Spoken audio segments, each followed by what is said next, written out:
Joining us, I'm Taylor Alanis. We want to begin tonight with some breaking news coming into our studios. Corpus Christi police are looking for the person or people responsible for a drive-by shooting on the Bayfront this evening. Officers say a 10-year-old was rushed to the hospital. Our Ashley Gonzalez joins us live from the 500 block of Shoreline where that shooting happened. It is tonight's top story.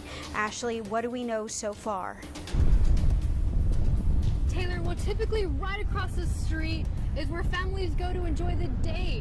Well, that certainly was not the case today. CCPD says the shooting happened right before 6 p.m. this evening. They're saying a vehicle with 5 passengers, a male passenger and a female passenger in the front with 3 children in the back, were shot at several times. Police say a 10-year-old child was shot in the face near the jaw. The condition of the child is unknown, but they were transported to a nearby hospital. Witnesses say a passing vehicle stopped and opened fire. Police say they're still looking out for the vehicle and the shooter who left the scene.